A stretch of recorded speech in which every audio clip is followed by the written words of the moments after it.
Okay, I need to tell you, it looks like we may have the decisions on higher ed. Hold on a second here and let me look. It is fast and furious this morning.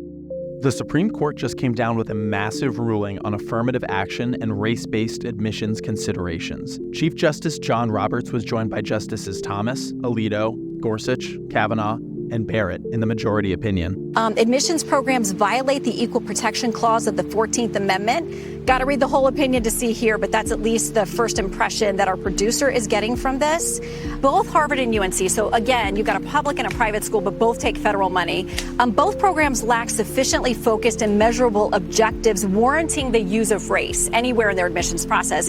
That they're unavoidably employing race in a negative manner involving racial stereotyping. That's what these Asian American students had alleged, and lack meaningful endpoints. We've never permitted admissions programs to work in that way, and we will not do so today. The Harvard and UNC admissions programs cannot be reconciled with the guarantees of the Equal Protection Clause. Both programs lack sufficiently focused and measurable objectives warranting the use of race, unavoidably employ race in a negative manner, involve racial stereotyping, and lack meaningful endpoints. We have never permitted admissions programs to work in that way, and we will not do so today.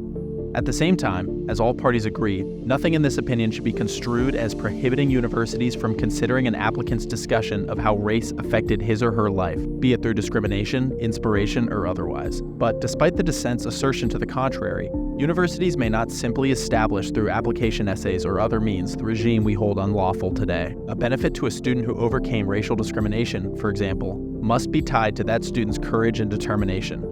Or a benefit to a student whose heritage or culture motivated him or her to assume a leadership role or attain a particular goal must be tied to that student's unique ability to contribute to the university. In other words, the student must be treated based on his or her experiences as an individual, not on the basis of race. Many universities have for too long done just the opposite. And in doing so, they have concluded, wrongly, that the touchstone of an individual's identity is not challenges bested, skills built, or lessons learned, but the color of their skin. Our constitutional history does not tolerate that choice.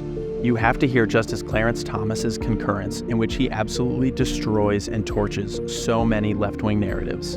The great failure of this country was slavery and its progeny, and the tragic failure of this court was its misinterpretation of the Reconstruction Amendments, as Justice Harlan predicted. We should not repeat this mistake merely because we think, as our predecessors thought, that the present arrangements are superior to the Constitution. The court's opinion sees the university's admissions policies for what they are: rudderless, race-based preferences designed to ensure a particular racial mix in their entering classes. These policies fly in the face of our colorblind Constitution and our nation's equality ideal. In short, they are plainly and boldly unconstitutional.